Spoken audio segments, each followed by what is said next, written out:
Welcome back, everyone. Thank you for joining us. Today we're going to be doing a little bit different video. We're going to take a break from the reviews, the rumors, leaks, sets expire or retiring soon, any sets coming out. We're just going to take a break from that Lego Star Wars aspect.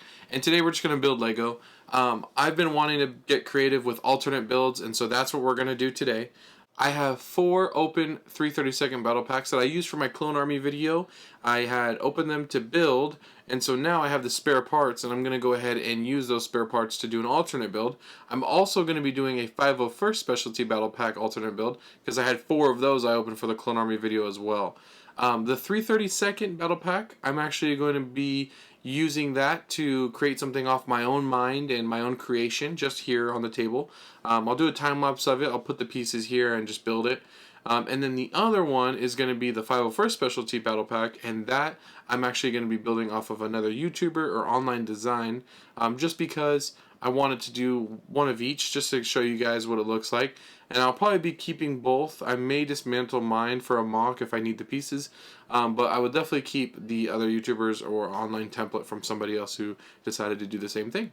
So let's get right into it. I'm super excited about this, and I really want to see what I can create along with what other people have created. Hey guys, so right behind my dusty bonsai tree build that I have there, I have a big pick-a-brick cup full of the Legos from the 332nd Battle Pack and the Specialty 501st Battle Pack.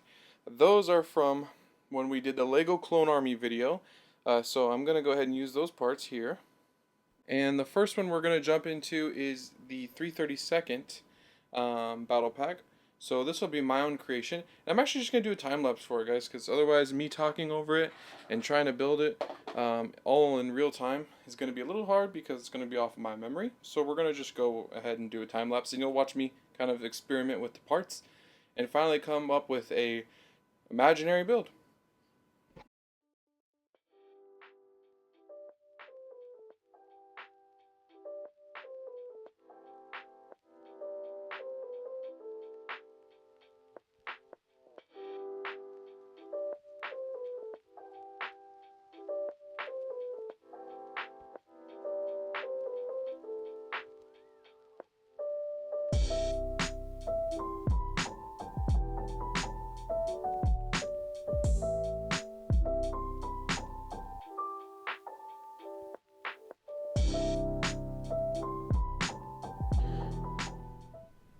Alrighty guys, this is the finished product here.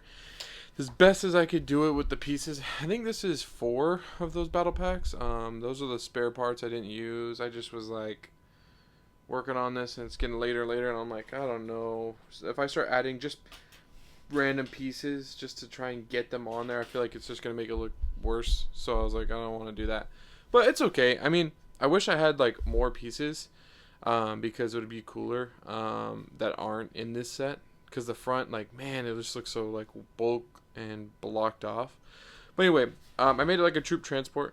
So in the inside here you can see those 6 seats, seating 6 clones there, and then you could have 2 more up here manning these 2 turrets. I had all 6 of those turrets there in this, and then I added these to make them look like wheels as much as I could from what we have. I wanted to add like these pieces on the side, but I think it gets a little too bulky and kind of weird there, so I left it as is. And then on the back side I have the thrusters and kind of like a beefed up basically heavy like shielding here. And then on the inside this can open up, and so can these sides. I made it so it can all open up here. Troops can jump out. It's just basically a heavy transport. That's what I like to call it. This is going to be a heavy transport. I'm not going to name it because like that's basically an ATTE. But completely built from the 332nd battle pack. The front end is I mean, like, I did as best I could with what I had. The back, I really like the back. It looks cool. And then I also love the interior and holding 6 to 8 troops. This is my build. I probably will dismantle it, use these pieces for my mock. Or, I mean, I guess I could feature it in the mock, just for fun, as like a little Easter egg from one of my other videos. Maybe we'll do that. So I'll just toss this on the shelf until I start building the mock and get it ready to put this on there, and it'll be a little troop transport on there, and I'll remember this video. So Well, overall, the bottom side is really messy. I just used all the pieces I could to keep this as sturdy as possible. It's actually really sturdy. It's not like gonna break or anything. It's a solid little car. So maybe I'll kind of change the wheels with actual tires, and then it'll have friction and it'll roll around. So that'll be kind of cool. And then the front, I'll add like a windshield or something a little bit cooler than just a big old block there. But yeah, that is my version of the 332nd battle pack. Those 4 battle packs, again, like I said. So that's just my creation based off of the pieces that we get. And let's go ahead and do the 4 501st specialty battle packs and do it into its own little design. We'll be pulling that from a YouTube design I find here, and I'll mention the person's design. I'm going to try and see if there's one that's actually a ship, so like an alternate build for maybe a gunship or something small, like a Republic fighter tank from all of those pieces. So let's get into it. So we're going to go ahead and feature a already made alternate build for the 501st Specialty Battle Pack. This is from a YouTuber right here. I'm going to show the page, and I'm really excited about building this one, so let's get right into it. Alrighty guys, so we found another YouTuber. This is LegoMan360. I actually already subscribed to him, but I know he did alternate builds, and I was like, man, I wonder if he did one of these. Just so happens that an AV-7 was built by him with 4 501st battle packs, the specialty packs. So excited for that. One, I love that AV-7 build. Just by in general, I've needed one for a mock, which this is going to be perfect now. And on top of that, LegoMan360 is an absolute plug because the instructions are right down here in the description. Speaking of which, anybody watching my video should go watch his channel and this video specifically if you want to do this build. But right down here, the instructions are right here. You click those. I actually already have them opened up. But right here, and it's honestly perfect because you just download them right here to the right, and it shows the build. It's beautiful. Obviously, I kind of spoiled it by you guys seeing it right here. But you'll see it in the flesh now here once I've built it. So all you got to do is just click the download here. And I'm going to download both because I don't know if it's part 1 and part 2. And we'll just go ahead and open both of them and see. So it looks like this is going to be, I think, the whole thing. I'm not sure what that other part is. Yeah, this is the whole thing. Okay. So it's actually a pretty big build. I would say maybe 500 pieces, depending on... Oh, no, it's 300 pieces, 304. Okay. I was going to say, I know the battle packs are about 100. So there's 4 of them, so I would think like 450, but maybe not all the parts are used. So 304, it's still going to look awesome. So let's get right into it. I'm super excited for this.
Alrighty guys, so that is the finished portion of the AV7. I really enjoyed the AV7, honestly. This is such a great build. Like I said, shout out Lego man. This is an awesome build. You wouldn't even know that it's from the battle packs. You would just think it's from its own set. And that's what an alternate build should be, right? So I was worried I lost some of the pieces because I had all the pieces from the 4 battle packs in the Pick-a-Brick cups, and I was like, man, I think I might have mixed it in with some other Legos, but nope, turned out great. I had all the pieces here. These are the spare ones from those, and I had some of these blasters and little visors here for clones, which was kind of nice, so I can go ahead and take those out and use them for my clone troopers too. I didn't even know they were in there, so this was good that I did this. I had to grab this little sniper piece from one of my other clone troopers because I had it used for a gun for the clone troopers, so remove that. But overall, just a great build, such a fun build, and honestly the set itself looks great. I'm going to use this in my mock because it looks that good. I might add a couple pieces here and there that aren't featured in the battle pack so I can make it look a little better, but overall this set's awesome, the alternate build's awesome, and I will be using this in my next mock and maybe just like I said, cleaning up some tiles in there. But overall, love the build. So let's get into the end of the video now, guys. What great builds. Not only do I have the troop transport, the heavy troop transport with 6 turrets and it can hold 8. That's super cool. I now have a AV7, thanks to Lego Man. Beautiful AV7. Honestly, you wouldn't even know that this was built from, like I said, those 4 battle packs. So overall, I just love these builds. This has been so much fun. This is what I love Lego for, just being able to do creative things with different sets and not doing what they were intended for. Grateful for this video. It's one of my favorite videos I've made. Just having fun building Legos, seeing what I can make and seeing what other people make has been so much fun. So stay tuned for more alternate builds. I'm going to do more alternate builds. This has been so much fun. Honestly, we'll probably do one with that newer battle pack I have a review of the Clone Trooper battle pack. I'm definitely going to be doing an alternate build for that set. That set has a lot of potential with all the pieces in there, so really excited about that. I'm going to be buying more. Just to let you guys know, these sets were from the Clone Army video I did. I don't scalp my battle packs. There's plenty of battle packs behind me and over behind you guys. I'm building a huge Lego Clone Army. At the end of this year, I'm going to do another Clone Army video for 2025. I want it to be like 5 times the size I had before. So I do a lot of army building, plus I use them for my mocks. And then I plan on keeping maybe 1 or 2 sealed just for my personal collection. I want to eventually collect every single Lego Star Wars set. That's a dream. So that'd be awesome. So keep a couple of them sealed. Maybe I'll open them down the road. Years go by and I'm like, wow, this set was from 10 years ago. Let's open it up and see how it's aged. So stuff like that. But just to let you guys know, I got these pieces laying around because sometimes I'm lazy about building the actual set. I just want to keep the minifigures. So I plan on doing more of these alternate builds because I have so many pieces laying around that I just don't use. And for example, the new battle pack, and we're going to have more battle packs coming, which I'm excited for. Stay tuned for more reviews. More sets are coming out, like I said, on August 1st. There are some reviews out for those sets, so go check them out. I'm going to be doing my own reviews on those sets. And then stay tuned for any rumors or retired sets we can expect to retire in the next few months. Like I said, I have a video up of all those sets that are going to be retiring this year, and unfortunately you won't be able to get them after that. I always tell people, go get the sets now if you like them or want to get them, because I got news for you: when they retire, they're going to be hard to get and they're going to go up in value. And I don't say value, but pricing. People unfortunately will charge you way more than what they were on retail, so just get them while you can, guys. I hate seeing people buy sets that are $100 and you're spending $200 for it and it retired less than a year ago. That's just too much. So go get the sets you want. I have a video up to show you what sets are going to be gone this year, and I hope you guys enjoyed this video. If you did, please like below and subscribe. Helps me out a lot. I appreciate you guys, and we'll see you in the next one.